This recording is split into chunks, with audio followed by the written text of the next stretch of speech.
y casi casi es un castigo para ellos. Entonces tienen que hacerlo, lo hacen de malas, lo hacen mal hecho y hacen poco. ¿Sí? Entonces casi casi hay que arrastrarlos para que hagan una parte pequeñita del trabajo. No es considerado que el que esta casa esté limpia es algo que me beneficia a mí. No se considera que si está algo mal acomodado o algo se puede caer, yo soy el interesado en acomodarlo. ¿Sí? No se ve de esa forma.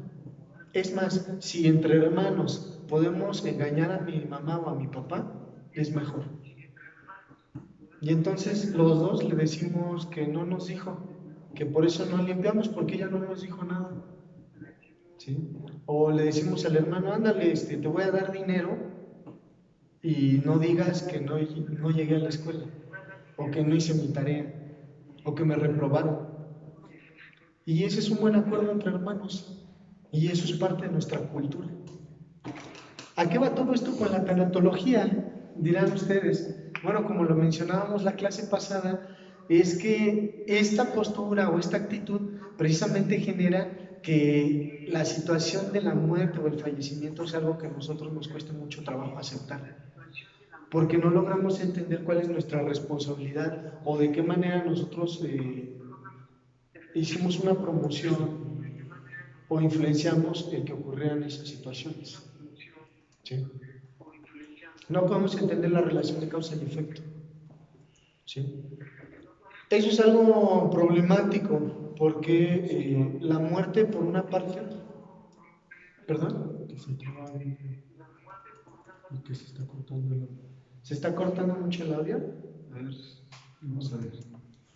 Creo que tenemos problemas aquí con el audio y video. Es que si el internet y no podemos hacer nada. Ok.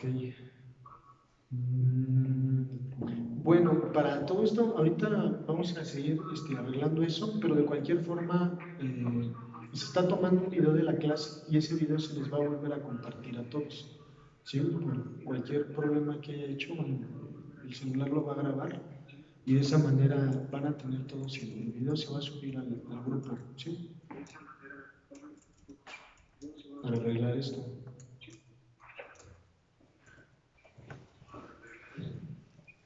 Bien. Bueno, entonces vamos a continuar con esto, a ver si se logra componer de alguna forma. Vamos a acomodarlo. Bien, lo que comentábamos en este caso, o en esta situación,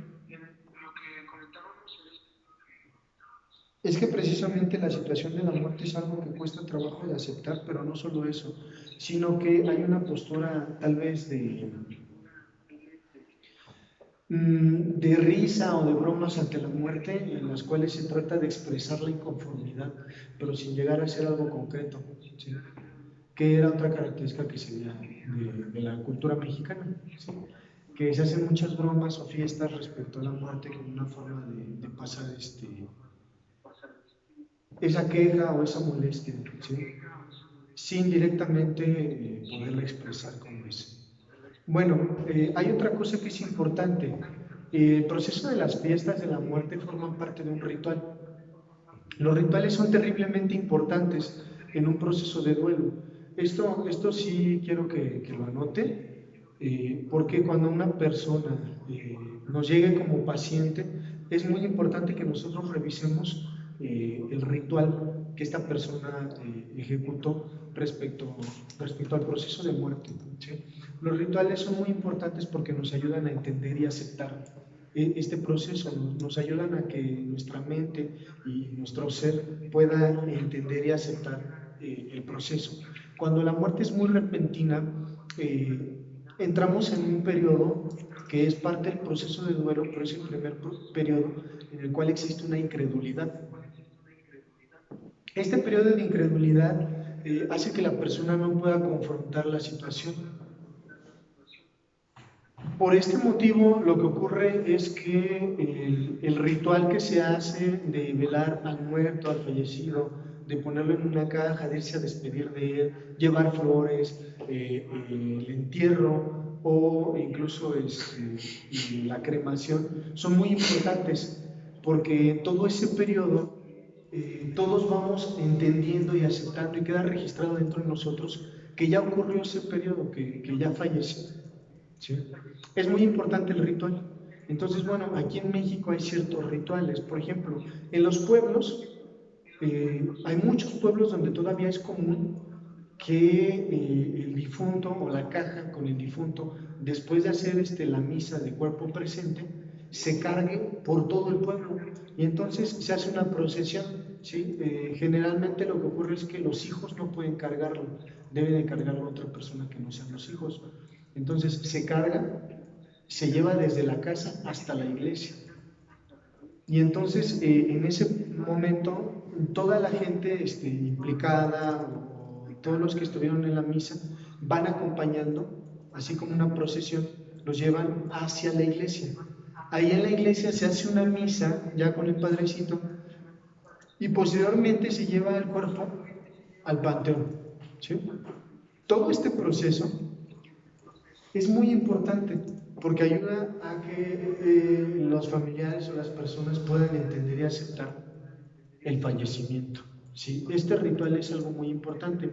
Y bueno, esto es algo que vamos a ver más adelante también en la parte de tanatología para niños, porque los niños necesitan vivir también ese ritual. ¿De qué forma viven los niños este ritual? Generalmente mediante los juegos, porque a los niños no se les permite ir a los funerales. ¿Sí? Entonces, como a los niños no se les deja ir a los funerales, ellos sí ven el estrés y la situación que está pasando con los adultos en su casa. Entonces, ellos van viendo cómo la familia se preocupa, cómo algunos están llorando, las cosas que dicen, y entonces lo que hacen los niños generalmente, a veces están todos en el velorio, y entonces los primitos se juntan en una casa y entonces están todos jugando y es muy común que los niños empiecen a jugar precisamente al velorio. ¿Sí? Y dentro de los juegos los niños empiezan a expresar todas esas emociones y toda esa situación con impacto emocional que tienen y que ellos de esa forma pueden digerir y aceptar. ¿Sí? En este caso para los niños es muy importante manejar bien la situación porque se les puede confundir. ¿Sí? Un niño pequeño lo más probable es que pregunte qué pasó. Y entonces cuando le explicas que su abuelito, por ejemplo, se fue al cielo, para el niño eso es una explicación literal. Entonces él piensa que su abuelito con todo y su cuerpo se fue al cielo. Y entonces el niño tiene dudas. He sabido de niños que preguntan, bueno, ¿y cómo se pudo ir al cielo si él estaba en silla de ruedas? Él no podía ni siquiera caminar. ¿Cómo fue que se fue al cielo si no podía ni siquiera caminar? Entonces el niño tiene dudas. A veces las explicaciones que les damos no son muy concluyentes o algo que le responda muchas cosas al niño. Entonces de esa manera sí es importante explicárselos. ¿Sí? Dices, bueno, ya falleció, ya no va a regresar, ¿sí? No va a estar, pero otra cosa importante es que no se les debe de explicar más de lo que ellos pregunten. ¿Sí? Su grado de preguntas es lo que hay que irles contestando, también para no darles un impacto también de sopetón o cosas que no sean necesarias. ¿Sí? No tenemos que relatarle todos los detalles del fallecimiento, de la muerte de su familiar, de su abuelito. ¿Sí? Se les va a explicar solamente la parte que ellos tengan dudas. Y lo importante también es no mentirles, ¿sí? Entonces, no se les debe de decir mentiras, no se les debe de engañar, pero tampoco se les debe dar más información de la que ellos mismos estén preguntando. Bueno, pero entonces para ellos también es importante el ritual, ¿sí? Los rituales son de vital importancia. ¿Por qué? Porque el ritual sirve para que nuestra psique o nuestra mente pueda digerir o aceptar el evento que ocurrió, la ruptura o la muerte, ¿sí? Este final. De hecho, cuando estamos hablando no de una muerte, sino digamos de una ruptura amorosa, también hacemos un ritual. ¿Sí? ¿Alguien sabe qué rituales hacemos cuando perdemos una pareja? ¿O cuál es la parte ritual en ese duelo? ¿Alguien que quiera participar? Que se les ocurra algo. ¿Cuál es aquí? El ritual que vivimos o que ejecutamos cuando perdemos una pareja, cuando se termina una relación de pareja. Pues llorar. El llanto, sí, el llanto es una parte de él. ¿Qué más?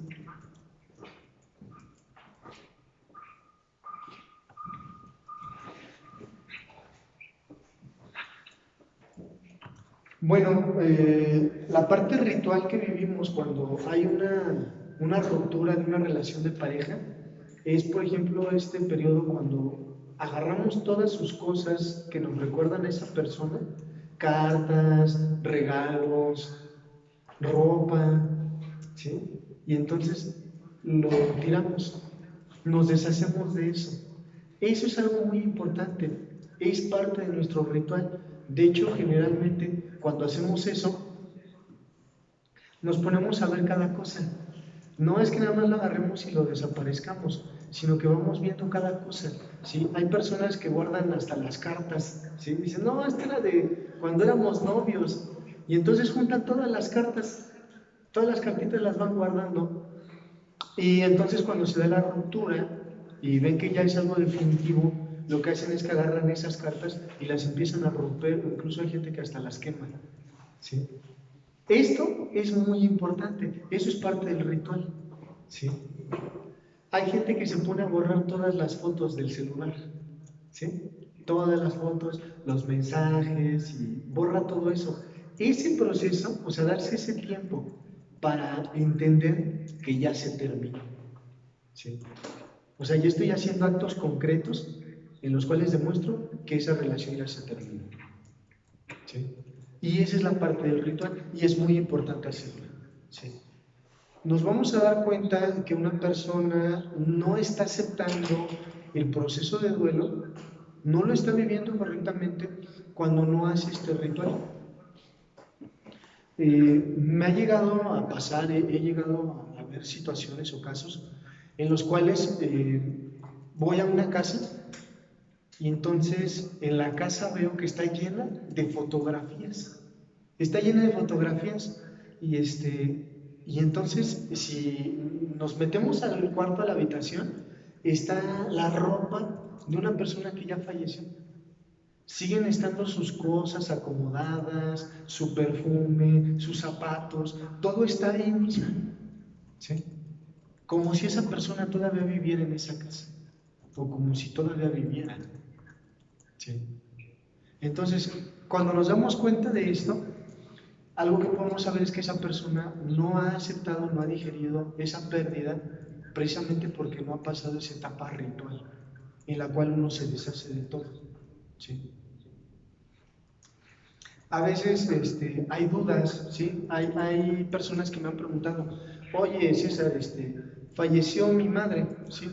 Y algo muy importante que tenía eran sus alhajas, tenía joyas guardadas y eran muy importantes para ella y por lo tanto para mí también porque son de ella. Pero pues no sé qué hacer con ellas, las debo de guardar.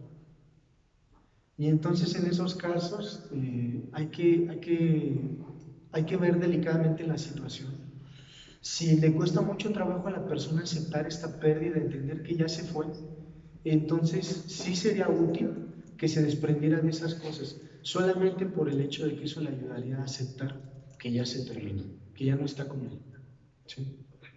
Entonces en ocasiones puede ser útil hacer eso, recoger todas las cosas de la persona que ya no está y deshacerse de esas cosas.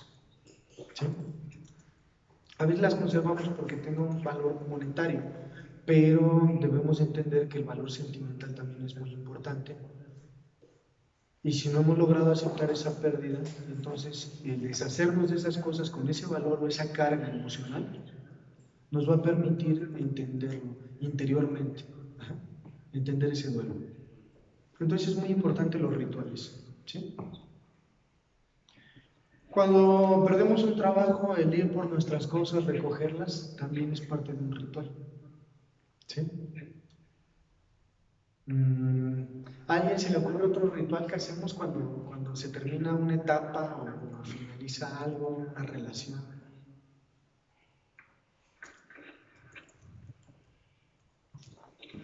Borrar el contacto, bloquearla. Bloquear a la persona y borrar el contacto, sí, es parte del ritual. Sí, que es muy saludable hacer eso, es muy saludable. Si no lo borramos, dejamos ahí la foto de perfil y entonces estás viendo, ¿no? Y entonces sube historias, ¿no? A Facebook o a WhatsApp o a las redes sociales y entonces es muy difícil que la persona no se ponga a revisar esas historias y esas fotos. ¿Sí? Y entonces, pues es una forma de lastimarse a sí mismo, porque entonces en esas fotos a veces, hay personas que todavía se están peleando a través de las fotos y de los estados en las redes sociales. Sí. ¿Sí? Entonces suben frases así, parecen motivadoras o reflexivas, pero que dice algo muy específico, que es una pedrada, ¿no? Para el ex. Ah, Y entonces dice, mejor sola que mal acompañada, ¿no? O no sé, no sé, frases, ¿no? Que además ahora hay muchas imágenes que tienen ese tipo de frases. Y entonces el otro le contesta, ¿no? sí. Ve la imagen, le molesta, y entonces sube otra imagen que es una contestación para ella. ¿Sí? Y así se la pasan peleándose con las fotos o con los estados. ¿Sí? Y eso es muy común.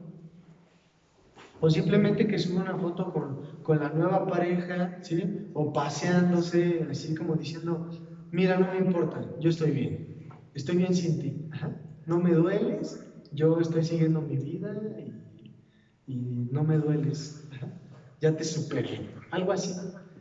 Entonces es muy saludable hacer eso, ¿sí? Y, bien, entonces borrar el contacto, bloquearlo, sí, puede ser, según la situación, ¿sí? En ocasiones tenemos hijos de por medio o algunas situaciones como pagos o responsabilidades en las cuales implica que sea necesario seguir teniendo contacto. Ajá. Entonces, bueno, en esa situación hay que revisar el caso particularmente, ¿sí? Si hay niños de por medio, ¿qué es lo que se puede hacer? Dicen, bueno, es que tiene que seguir viniendo a la casa porque se lleva a los hijos, entonces cuando viene a la casa pasa y pues viene a la hora que estamos comiendo y pues ya come y entonces comemos todos otra vez como familia. ¿Sí?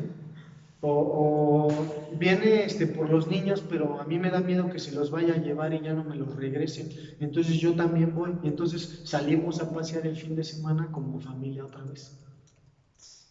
Y entre ese paseo pues se desvirtúa rápido, ¿no? Entonces, pues ya está que la agarrada de mano, que el abrazo, que el beso, que te compro esto, y que vamos a esos lugares donde están nuestros recuerdos, ¿sí? Como otra vez en la pelea o en la lucha de tratar de revivir esa situación o esa relación que ya terminó. Y pues por la emoción, por la soledad, por el afecto, pues uno tal vez, a veces hay personas que ceden, aunque eso ya no les convenga. O en el caso contrario, puede haber que una persona de veras ya no quiera regresar, pero al involucrarse en esas situaciones, lo que está ejecutando en realidad es una venganza. ¿Sí? Porque la verdad es que es dolorosa la separación, pero es más doloroso tener enfrente y estar ahí casi, casi conviviendo con la persona de la que ya te separaste y con la que ya no puedes establecer una relación. Entonces eso es muy doloroso, entonces es una forma de castigo. ¿Sí? Que son muy comunes ese tipo de castigos y de actos de venganza en relaciones que ya se terminaron. ¿Sí? Entonces nosotros como tanatólogos, nosotros vamos a solucionar ese tipo de situaciones. Va a llegar la gente y nos va a platicar, ¿qué pasa? La gente no nos platica, oye, me estoy yendo al parque con mi ex porque lo estoy castigando y quiero que sienta feo, es más, hasta me puse a hacer ejercicio y me pongo una ropa donde me veo fabulosa y voy y le digo que no quiero nada con él. Y es más, si me empieza a molestar o se me acerca, hasta de groserías le digo. No te dicen eso. La gente no te dice eso. Entonces la gente te dice, bien, ya estoy trabajándolo, ya terminamos, pues ya nada que ver, yo estoy siguiendo con mi vida, ¿no? Y entonces uno tiene que cuestionar. Y entonces entre la plática se les sale decir, sí, porque cuando vino por mis hijos, pues yo estaba haciendo tal cosa, ¿no? O ya te platican, sí, es que en el parque me estaba queriendo manosear o abrazar o me intentó dar un beso. Y entonces uno pregunta, bueno, ¿y tú qué hacías en el parque con él? Y entonces te dicen, es que fue por mis hijos y no se los quiero dejar solo. Y entonces tenemos que corregir esas cosas. Como tanatólogos tenemos que dar solución a ese tipo de situaciones. Porque sí son muy problemáticas. Lo que van a hacer es que no van a permitir que el proceso de duelo se dé. Entonces no se logran separar. Y bueno, hay muchas relaciones de pareja que están así. Ya se separaron, pero no puede ninguno de los dos seguir su vida. A veces tienen parejas, pero para presumirle al otro, y el otro se encela y hace un acto de venganza contra el otro y llega a ser un desgorre a la casa, así pues, ¿no? Porque la relación todavía no ha terminado. Siguen jugando todavía y no dejan que se termine. ¿Sí? Bueno, llega a haber casos incluso en los cuales existen dos esposos, bueno, un esposo y una esposa, que terminó su relación de pareja, pero siguen viviendo en la misma casa. ¿Cuál es el mejor pretexto en una ruptura de un matrimonio para no dejar? Los bienes. A veces los bienes, ¿sí? Es una de las fuertes, pero hay una, la más fuerte, casi por lo regular son los hijos, ¿sí? Esto es muy importante porque nosotros como tanatólogos, como terapeutas, nuestro principal trabajo va a ser identificar esos engaños, ¿sí? Algo que vamos a ver más adelante es que existen dos partes o dos instancias en la mente. Entonces hay una parte que yo puedo ver y una parte que no veo. Y esta parte que no veo está actuando constantemente. La parte que sí veo da explicaciones, pero a veces la que está funcionando en realidad es la que no veo. ¿Sí? Entonces, en ese sentido, pues tengo que poner mucha atención como tanatólogo para identificar esa parte que el paciente no logra ver. ¿Sí? Y a veces lo que no logra ver precisamente pues son esos autoengaños. ¿Sí? Entonces, ¿qué nos dice? Bueno, lo hacemos por nuestros hijos. Llegamos a un acuerdo y entonces ahora somos buenos amigos. ¿Sí? Y uno dice, pero no eres buen amigo, ¿por qué? Porque sigues escuchando a qué horas llega a la casa. ¿Sí?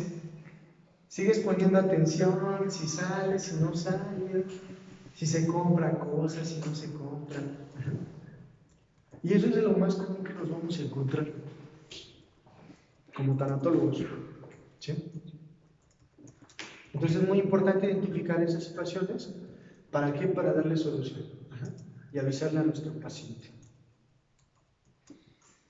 Entonces, vamos a ver que la situación de duelo es precisamente un choque entre mis ideas versus la realidad.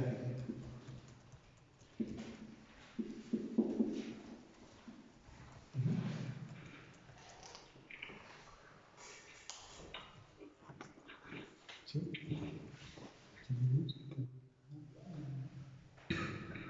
Bien, entonces hay un choque entre estos dos. Mis ideas, como ya lo habíamos comentado en una ocasión, mis ideas a veces son de estar juntos siempre. ¿Sí?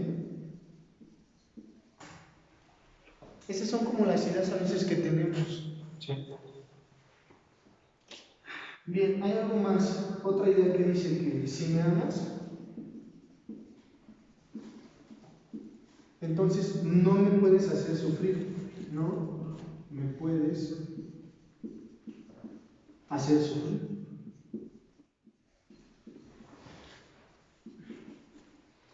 Esta idea es muy importante en una de las etapas del duelo muy claras. El duelo pasa por varias etapas. Las dos etapas más importantes o más grandes y más fuertes que generalmente es con las que vamos a trabajar.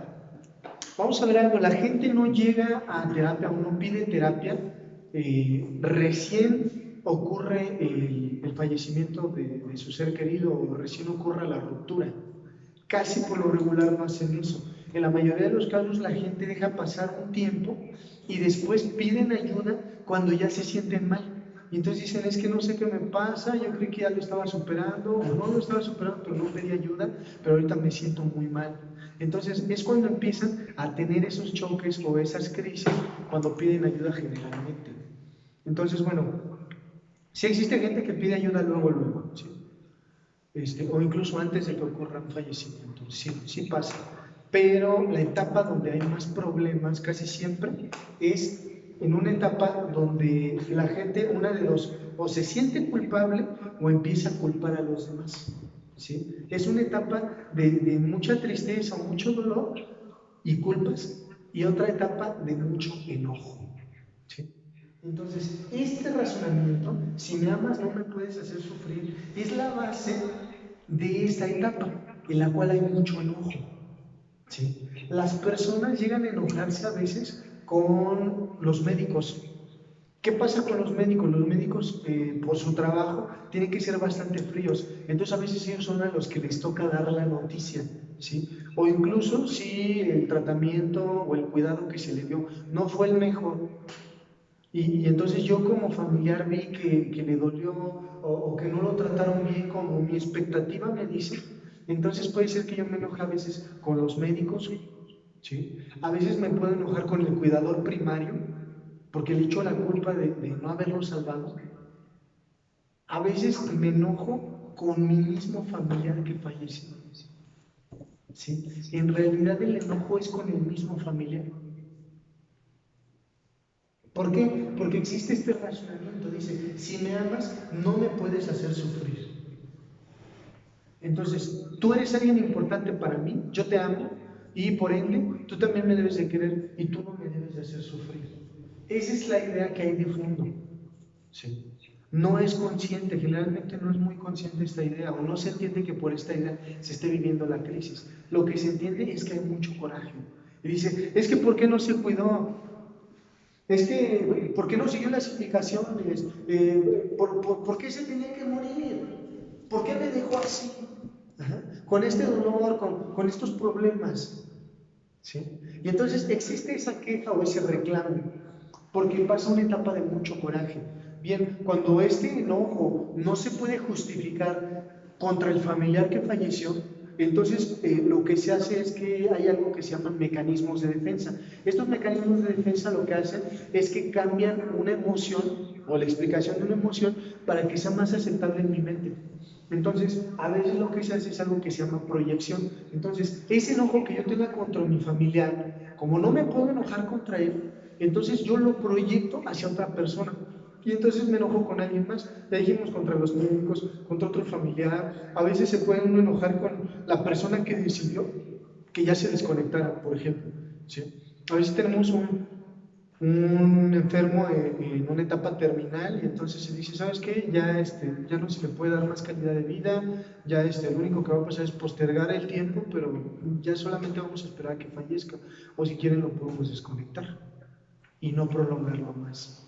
Entonces es una decisión difícil y generalmente esa decisión recae sobre una persona de la familia. ¿Sí?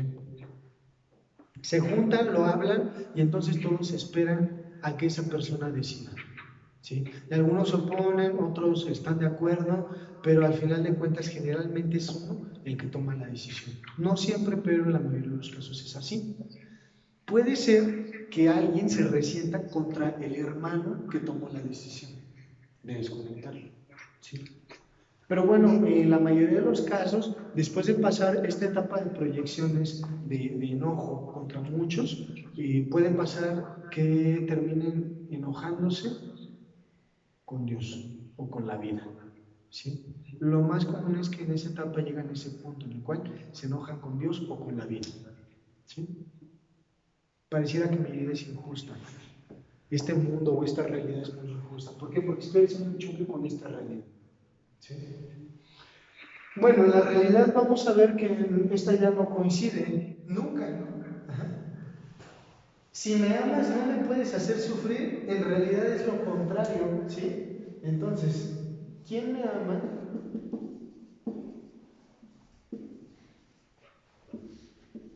Me va a partir el corazón. ¿Por qué? Por el mero hecho de que me ame o de que yo lo ame. Ajá.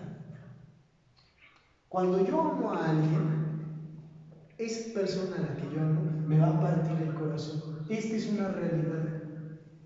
Sí. O sea, ustedes, los que han tenido un amor así muy, muy intenso, una persona que hayan amado mucho y que eso ya hayan pasado años, ¿alguien me puede decir que haya pasado años, haya tenido un amor con una persona que la ame profundamente y que esa persona no le haya partido el corazón? ¿Sí? ¿Hay alguien? ¿Alguien podría decirme? No, a mí nunca. Nunca me partieron el corazón y amé profundamente y nunca me pasó eso. ¿Sí? ¿Sí?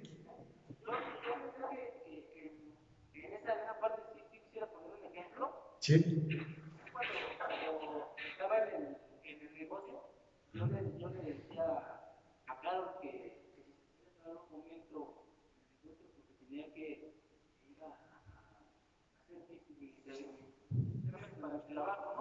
Ujú.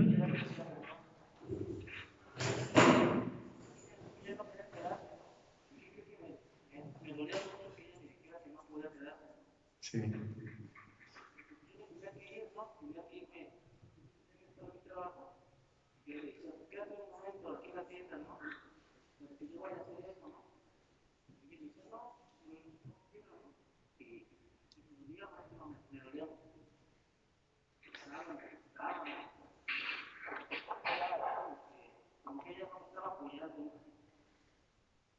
Así es.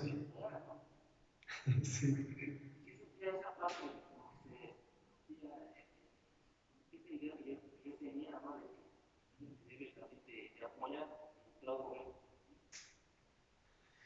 Para ese entonces ella seguía siendo tu pareja. Bien. ¿Qué es lo que nos duele ahí? No era tanto el dinero o propiamente el cuidar la tienda. Lo que nos duele mucho en esos casos es el que yo no sea tan importante para esa persona. ¿Sí? Entonces, el saber que esa persona a la que yo amo le importan otras cosas además de mí, en ocasiones esas cosas le importan más que yo, y sobre todo, que un día se tiene que ir, eso es algo que me lastima profundamente. Me lastima mucho. ¿Sí? Entre más ideas tenga de que esa persona, yo debo de ser todo para ella, entonces más me va a lastimar todo lo que haga o lo que deje de hacer. ¿Sí? Puede darse el caso de que a veces hasta en una fiesta o en una reunión, solamente el hecho de que esa persona vaya y baile con alguien más o que se divierta y se ría con otras personas, a veces hay gente muy enferma, por cierto, que hasta eso les lastima y los hace enfermarse. ¿Sí? Hay gente que hasta eso los hace sentirse lastimados. Entonces, de hecho, las personas que más me importan son las que más me duelen. ¿Sí? Por eso se llama que desarrollamos afecto. O sea, yo desarrollé afecto con esas personas, ¿por qué? Porque me afectan. ¿Sí? Tener afecto significa que me afecta, nos afectamos. ¿Sí? Eso mismo que hace esa persona lo puede hacer cualquier otra persona y a mí no me moleste. Pero exactamente esa persona es la que me va a doler. Porque es con la que desarrolla afecto. Es la que me importa. ¿Sí? Entonces, yo tengo una idea. Esa persona me prometió que me amaba. ¿Sí? Entonces, y me dijo que iba a estar siempre conmigo. Entonces, estas ideas en la realidad no se cumplen. ¿Cuál es la otra? Bueno, aquí me dice, si me amas, no me puedes hacer sufrir. Y la otra dice, si nos amamos, vamos a estar juntos por siempre. Lo que dice la realidad es que todo inicio tiene un final. ¿Sí? La realidad funciona de esa manera. ¿Sí? Pero mi idea no. Mi idea me dice cosas contrarias a esa realidad. Entonces, este periodo de duelo es este choque entre la realidad y mis ideas.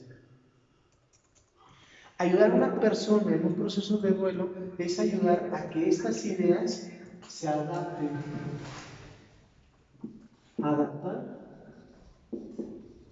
mis ideas a la realidad. Que se modifiquen y que puedan entender y aceptar esta realidad. Esa es la parte que nos toca hacer a nosotros como tanatólogos. ¿Sí? Y como podrán imaginarse, no es nada sencillo. ¿Qué tan difícil es hacerle entender a otra persona cuando se equivocó? Dicen, no, yo no me equivoqué, quien te equivocaste fuiste tú. Y tú dices, no, te equivocaste tú, aquí está la prueba. ¿Cuánto trabajo nos cuesta hacer que una persona acepte que se equivocó?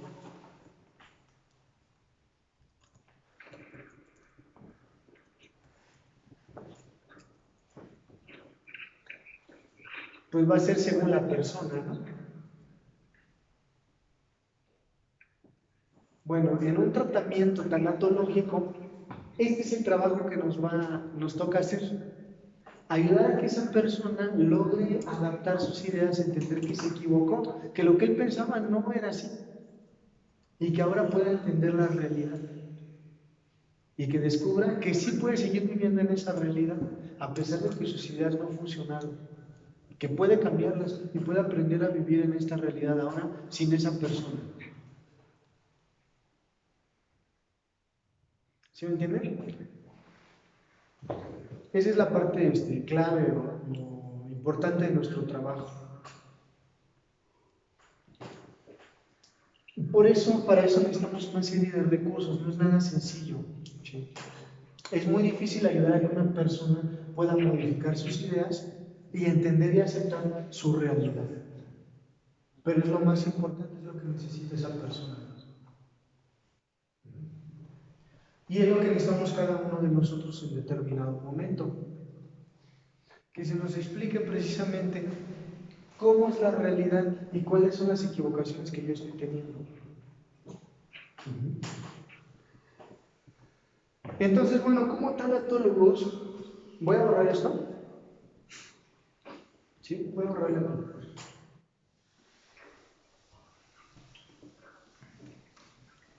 Lo primero que tenemos que ver es borrar más. Es mi idea.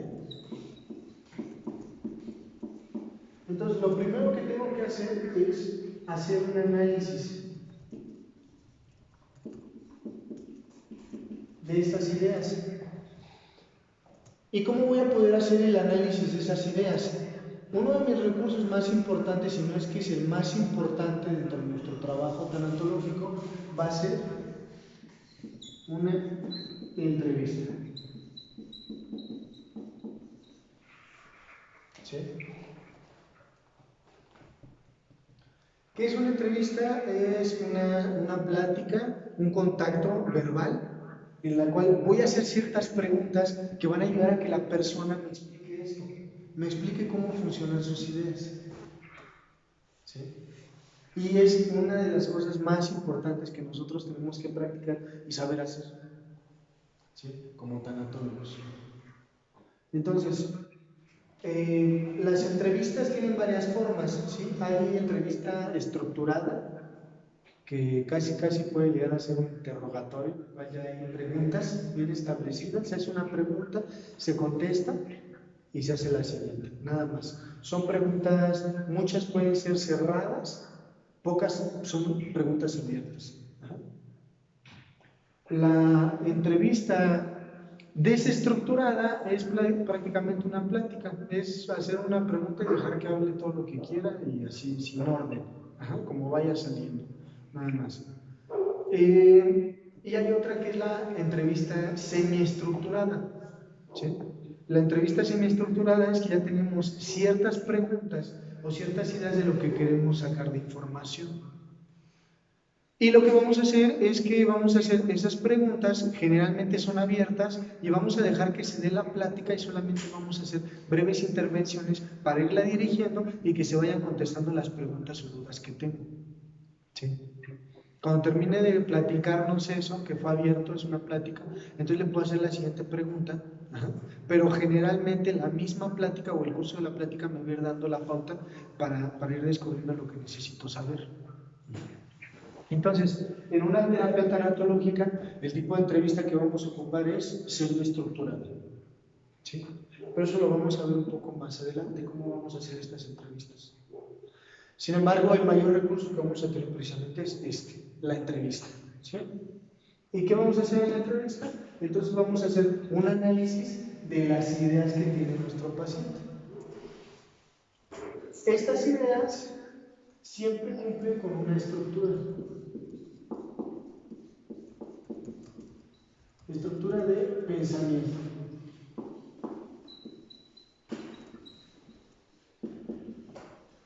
¿Sí? Entonces, todos los seres humanos tenemos una estructura de pensamiento. No ocurren nuestras ideas nada más así como van saliendo esporádicamente. No, nosotros en nuestra mente tenemos una serie de ideas que son secuencias lógicas y estas ideas se justifican unas a otras, se explican, y no solamente explican mi forma de pensar, sino que explican mi forma de entender el mundo y de percibirlo, ¿sí? No creo que nadie de los que estamos ahorita conectados nos haya pasado. Tal vez conocieron a alguien, no sé, ¿no? Tal vez alguien, no sé, alguna vez escucharon hablar de alguien que fuera en ocasiones tal vez celoso, ¿sí? ¿Alguien ha conocido a alguien celoso? ¿O ha sentido celos? Bueno, cuando pasa una situación de celos, lo que ocurre en la persona que tiene los celos es que le aparece una idea, ¿sí? Esa idea llega a su mente y le dice tal vez algo, caray, ya son las 6 de la tarde y no me ha escrito ni un mensajito, pues ¿qué andará haciendo? ¿Sí? Tal vez solamente llegue esa idea simple, de la nada. Yo a lo mejor estaba ocupado en mi trabajo, estaba concentrado, en ese momento vi la hora, el reloj, y entonces me llegó esa idea. Ya es muy tarde y no me ha escrito. Y entonces en ese momento llega toda una secuencia de ideas. ¿Sí? Estas ideas llegan y dicen, pues si no está hablando contigo es porque está ocupada con alguien más, a lo mejor, no sé, tal vez no quiere que le vean su celular porque está con alguien y si te escribe a ti se va a quemar con el otro. No sé, ¿qué otras cosas puede pensar alguien, Jorge? Alguien celoso cuando ya son las 6 de la tarde y no le han escrito un mensaje.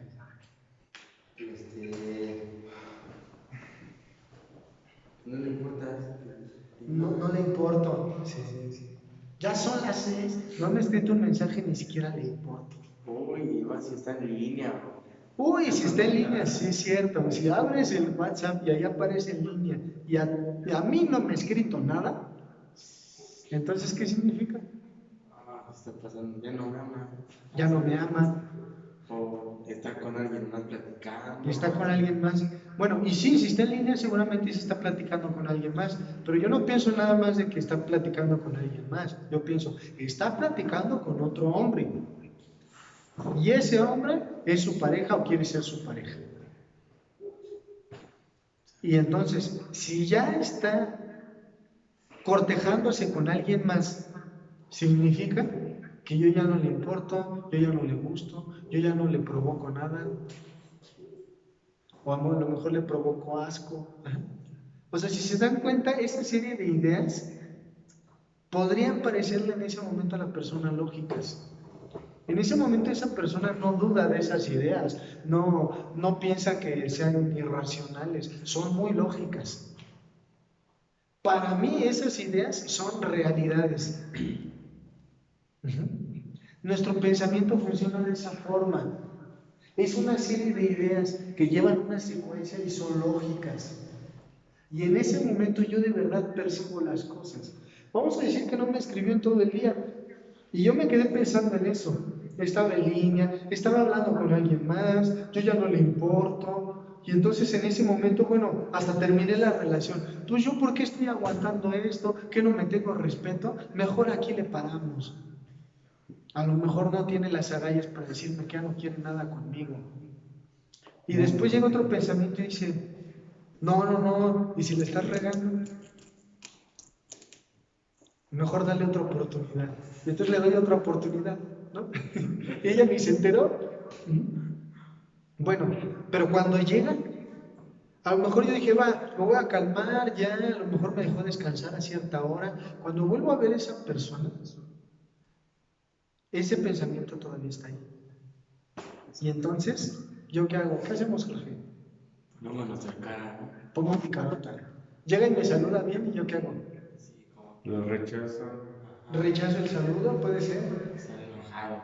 O se lo doy, pero que sea tan evidente que se lo dé así por compromiso, así frío, seco, que sienta así. Estuviera indigno. Así, indigno, con indignación, así es. Y entonces le saludo y digo, hola. Así. Hola, ya llegué, ¿cómo te fue? ¿Bien? ¿No? Así. Y entonces yo empiezo ya a ejecutar eso. Bueno, si esa persona en ese momento, no sé, se va al baño con su celular, voltea la mirada hacia otro lado, le pregunto, ¿y cómo te fue en el trabajo? Y entonces se queda viendo así al infinito. Y entonces en ese momento puedo pensar más cosas. ¿Qué podríamos pensar en ese momento, Paul? ¿En quién está pensando? Está pensando en alguien. ¿Quién sabe en quién? Pero yo ya sé quién. Ajá. Ya tengo elegido a alguien. Además ya elegí a quién. Sí. ¿Qué más? Está pensando en la forma en cómo cortarme.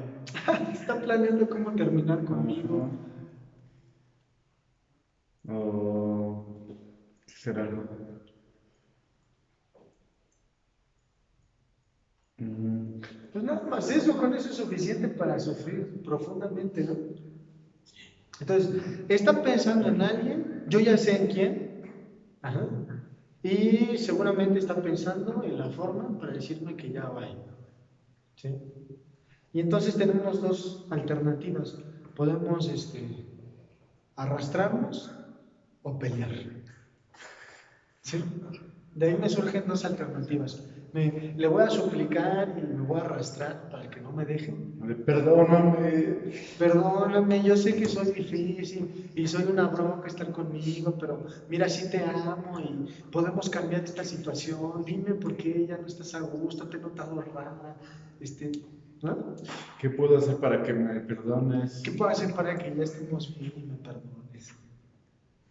O puede ser la otra forma, la de pelear y discutir, ¿no? Entonces decir, pues si vas a venir con esos modos, mejor ni vengas. Y si quieres ir mejor, lárgate de una vez, que nadie te tiene aquí por la fuerza. La puerta está muy grande. ¿O cuántas veces se tuve que soportar? ¿Y yo cuántas veces tú vas a tener que soportar tus modos? Sí. No. O sea, si nos damos cuenta, eso es una locura. O sea, vivir eso es vivir una locura.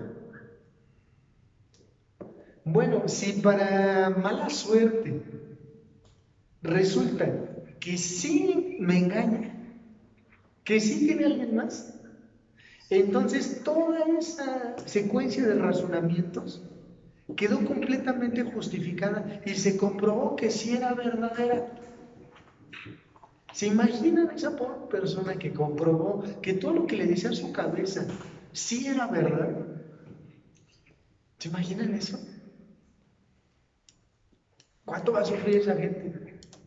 Cada vez que le lleguen ese tipo de pensamientos obsesivos, les va a hacer completamente caso y va a decir, claro que sí, porque una vez a mí me pasó. Todos son iguales. Todos son iguales, ¿sí?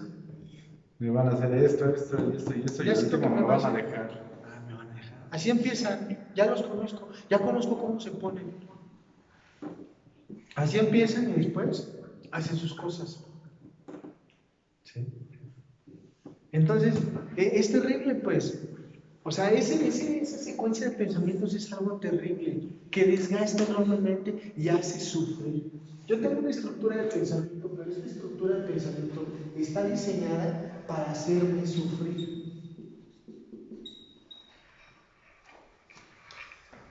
Nosotros cuando trabajamos en una terapia tanatológica, lo que encontramos precisamente es gente que está en este proceso. Está en este pensamiento que le está diciendo una serie de locuras que le hacen sufrir profundamente y que más no lo puede detener. ¿Sí? Esta estructura de pensamiento yo no lo controlo.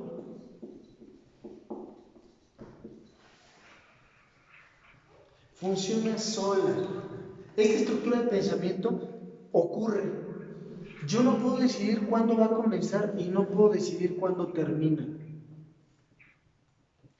Es como si me agarrara, me chupara toda mi energía y luego me soltara. Y ya cuando uno termina agotado. Después de una sesión de estos pensamientos obsesivos, uno queda exhausto, cansadísimo.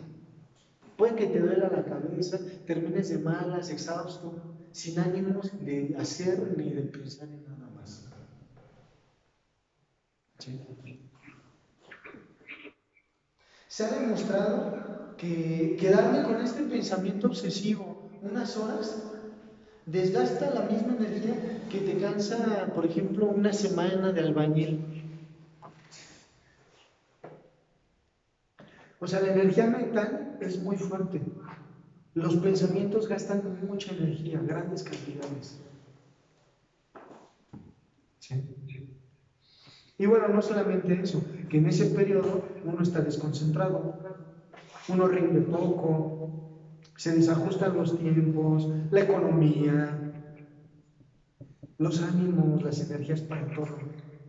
Se desajusta mi trabajo. Todo lo que yo ya podía hacer bien, sin problemas, ya no lo puedo hacer. Ahora resulta que todas esas cosas ya no me salen. Lo que yo hacía bien y el orden que ya llevaba, ya no me equivoco. ¿Por qué? Porque este razonamiento lógico me está desgastando. En un proceso de duelo esto pasa.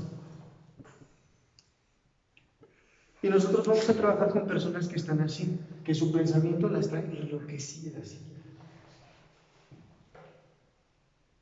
Pero hay algo muy importante. La persona que fallece o la que se va, ya se fue. Terminó para esa persona. El trabajo, el compromiso ya se acabó, ya se fue.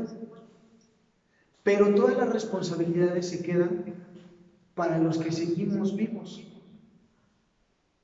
Entonces, una de las partes muy peligrosas de una etapa de duelo es que esa persona, al tener un desgaste tan grande de energía, ya no tenga fuerzas para continuar con sus responsabilidades. Y es un problema porque su vida todavía está, todavía continúa mi vida y todavía tengo problemas que resolver y tengo responsabilidades. ¿Sí se entiende? Entonces, tengo esas responsabilidades, tengo estos problemas, tengo que resolverlos, pero este pensamiento me agota toda mi energía. Y entonces, mientras este pensamiento no me suelte, yo no voy a tener cabeza ni energías para resolver todos mis problemas. Entonces, el proceso tanatológico es precisamente el ayudar a que estas ideas dejen de chocar tanto con la realidad, pero eso va a tardar tiempo. Entonces, mientras eso ocurre, yo tengo que ayudar a que esta persona pueda hacer un alto o pueda detener por un momento este razonamiento al grado de que le permita hacer sus cosas y pueda resolver sus problemas y sus responsabilidades. Y eso no es nada sencillo. ¿Sí? Entonces, ¿cómo ayudamos a una persona que ya le atrapó este razonamiento obsesivo para que lo suelte, lo deje en paz y se ponga a hacer sus cosas. ¿Cómo le podríamos hacer? ¿Internarlo? Ahora, ¿qué pasó? A veces puede ser, pero no el mero acto de internarse. O sea, el mero acto de internarse no resuelve el problema. ¿Contenerlo? El internamiento es una contención. Bueno, puede haber una contención física y otra mental. Entonces, digamos que lo contenemos físicamente, sí. Pero entonces, ¿cómo le hago para hacer una contención mental? ¿Con disciplinas? Algunas veces las disciplinas nos van a ayudar, pero no son Abstinencia. disciplinas. Fíjate, ahí está una situación. Puede ser que digan, sí, por favor ayúdame, yo necesito un terapeuta, me siento muy mal, esto no me deja en paz, ayúdame. Tengo obsesiones que no me dejan en paz, me hacen sufrir. Ayúdame, por favor. Perfecto, te voy a ayudar. Y entonces le dices, bueno, te voy a decir, lo que tienes que hacer para solucionar tu problema es este paso y este paso. Y dice, ok, muchas gracias, yo lo hago. ¿Y si lo haces? No. Al principio, pero después no. Y dices, es que sufro mucho, no puedo olvidarla, la necesito, la extraño. Y dices, perfecto. Borra su número, bloquea sus redes sociales, es más, quita tu Facebook, no necesitas saber nada, porque todos tus amigos y todos comparten cosas de ella, entonces mejor que ni te acuerdes. No lo ocupas para otra cosa más que para distraerte, entonces mejor quita tu Facebook, usa tu celular nada más para el trabajo y ponte a escribir, ponte a trabajar, ponte a hacer ciertas cosas que necesites. Y le explicamos por qué, y nos dice sí. Y cuando vuelves a verlo, siempre te sale con un pretexto y te dicen, es que no pude, no me vas a creer, pero esta semana tuve tanto trabajo que acababa exhausto y nada más llegué a dormirme y ya no me dio tiempo de hacer nada de lo que me pediste.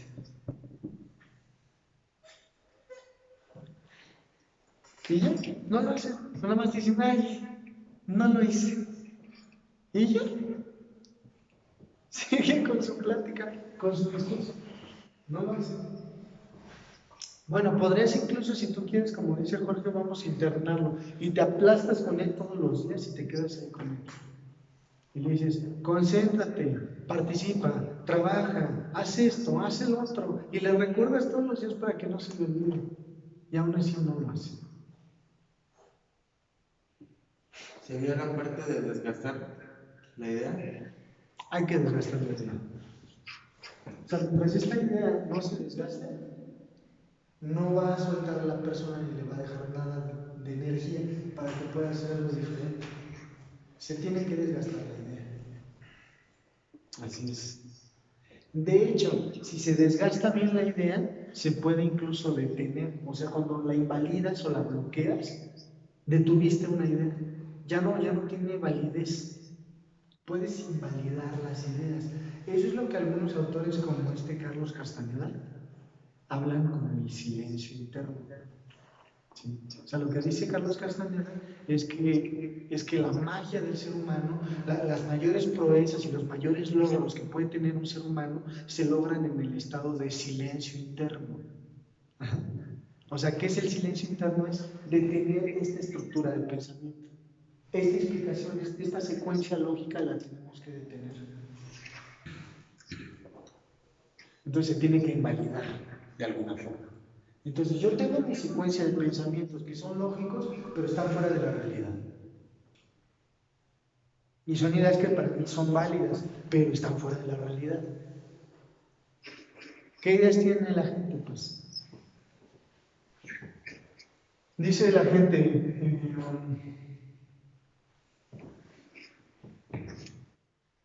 debe de quedarse conmigo para siempre. La realidad no funciona así. Y tiene un montón de ideas. Sí, ¿por qué? Porque me lo juró. Sí, ¿por qué? Porque yo siempre he estado con él. Sí, ¿por qué? ¿Mande? Porque tenemos hijos y no nos puede abandonar. Porque lo juramos ante Dios. Porque por un montón de cosas, porque lo necesito. ¿Sí? Porque me dijo que nunca me iba a dejar solo. Así. Porque somos amor de nuestras vidas. El uno para el otro. Pues somos uno para el otro. ¿Sí? O sea, por un montón de razones, de ideas lógicas, pero están fuera de realidad. Entonces, cada idea que tiene el sujeto hay que invalidarla. ¿Para qué? Para que una vez que esté invalidada, entonces deje descansar al sujeto y le permita tener energía para hacer algo diferente, algo que le solucione sus problemas. ¿La realidad cuál es? Voy a borrar. La realidad es que estar vivo es un problema que tengo que resolver.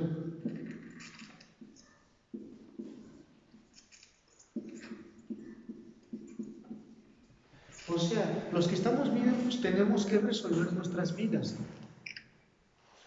Tenemos que trabajar, tenemos que dialogar con los demás, tenemos que hacer proyectos, tenemos que ser útiles, al menos tenemos que dejar limpia nuestra casa y a nosotros mismos. Pero puede ser que esta idea desgaste tanto a la persona que ya no le permita hacer eso. Entonces la realidad me está presionando y me dice, tú estás vivo, así que tienes que resolverlo. Te toca resolverlo a ti. Y dice, pero ¿por qué a mí? Yo no hice nada malo, no he sido mala gente, ¿por qué me pasa esto a mí? ¿Por qué tengo que resolver ahora mi vida yo solo? Ah, bueno, porque estás vivo. Los que están vivos tienen un problema que tienen que resolver. Es su propia vida. Sí. Me toca hacerlo. Entonces yo puedo decir, es que él me juró que me iba a ayudar y no me iba a dejar solo nunca, pero no importa, la realidad no funciona de esa manera. Entonces ahora yo tengo que concentrarme en esto. Pero es terriblemente difícil sacar mi concentración de esta estructura del pensamiento para concentrarla acá.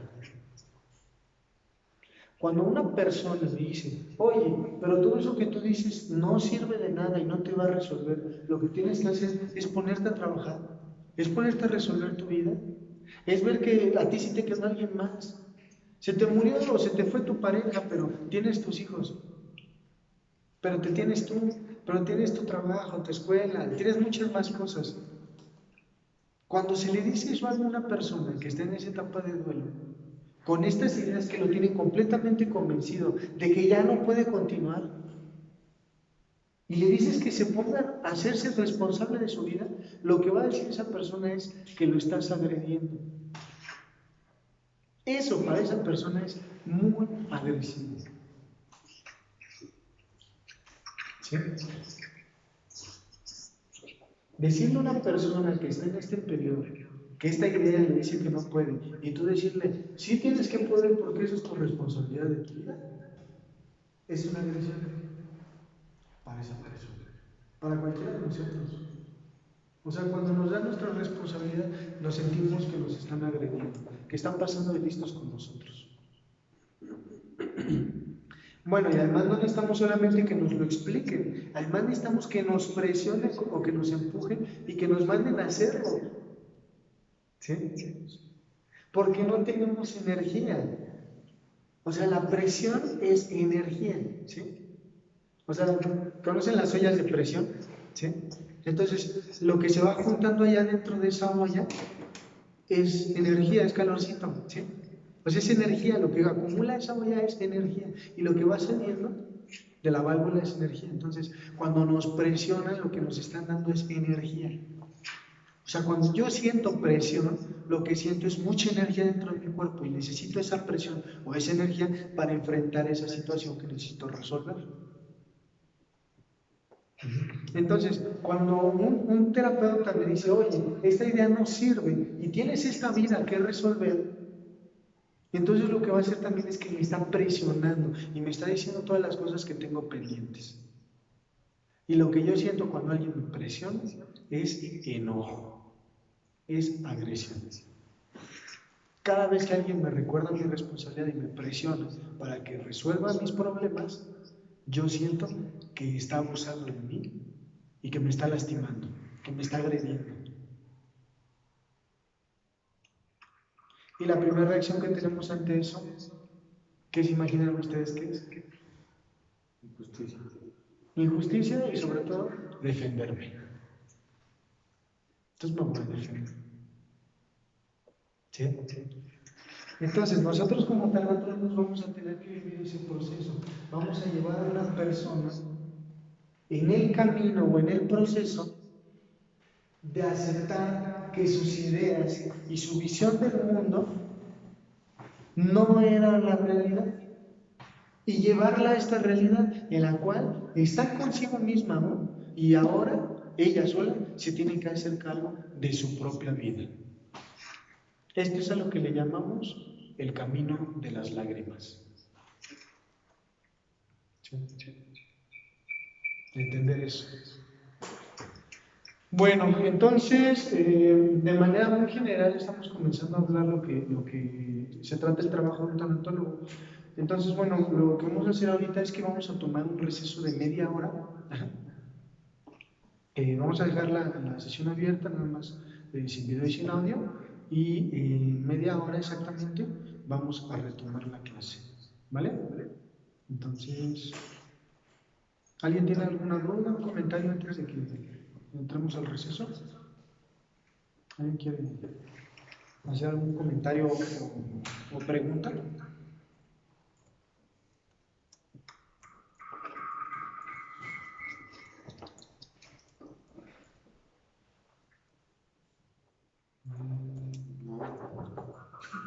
Creo que no.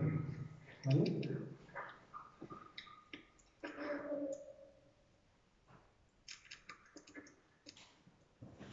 Bueno, entonces si no hay preguntas ni comentarios, entonces vamos a dejarlo hasta aquí por ahorita y vamos a pasar al receso, ¿ok? ¿Cuánto tiempo? Media hora, 30 minutos. A las 7.